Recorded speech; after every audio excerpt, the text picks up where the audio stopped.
So from my understanding, the role of the backbone organisation within the CI really depends on the maturity of the CI. I think early in the infancy of a CI, it's important for the backbone to have a role in establishing the direction of everything, be that identifying the common agenda, or for me, really instilling the culture of collectivity and relationship building. I think that's really important up front. And as a CI matures, I think the role of a backbone sort of shifts towards looking at what's worked. By this time you should know what's worked, what hasn't worked, which is equally as important, and really upscaling what's working and either improving or downscaling what's not working. So both of those are equally important. Yeah.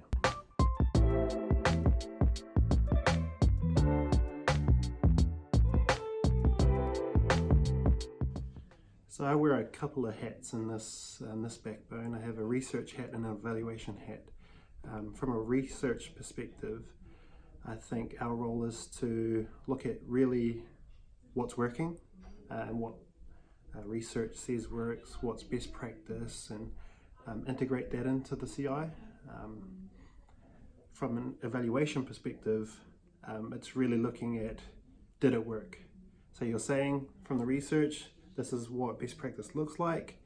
How well did you actually do that? So that's the evaluation side. And I'm lucky to have both hats because I can look at it from both ends, from the formulation of a best practice model and then the really proving a quality control type mechanism. That's my role anyway.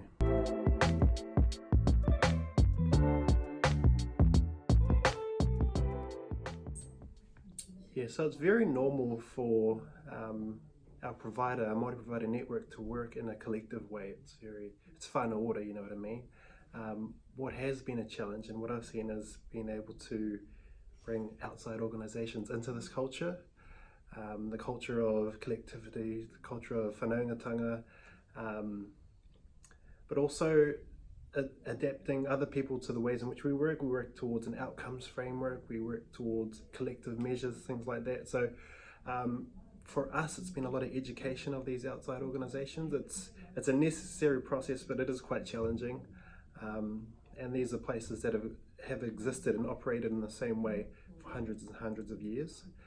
But I think everybody now knows that we need to move towards this collective impact approach. We call it Whanau order, because we know that it's the way forward.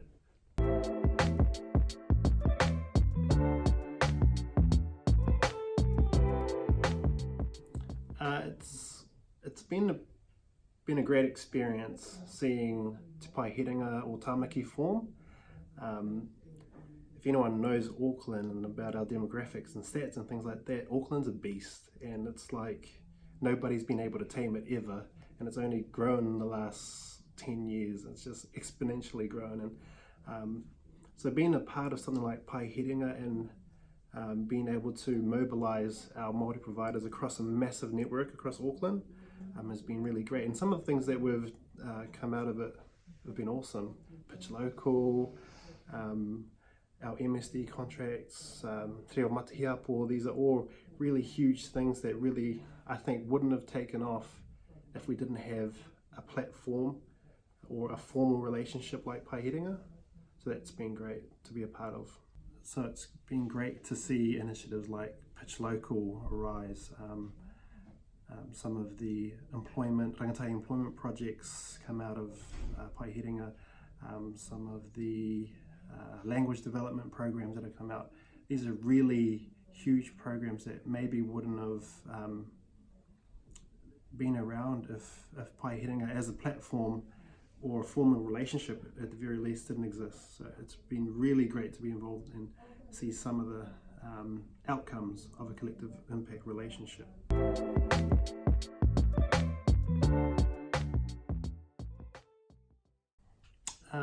So I have a Whanau order lens and I have a kaupapa Māori lens, and so my advice is that there's no secret to collective impact.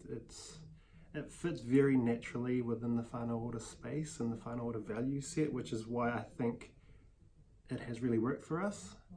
I would say for anyone else wanting to move into the spaces to not move away from what already works. I think collective impact, what it does for some of our whānau providers is it formalizes what they're already doing. It helps them measure what they're already doing. You don't actually change too much. So it's business as usual, but clarifying that in a very succinct way, which is what collective impact does.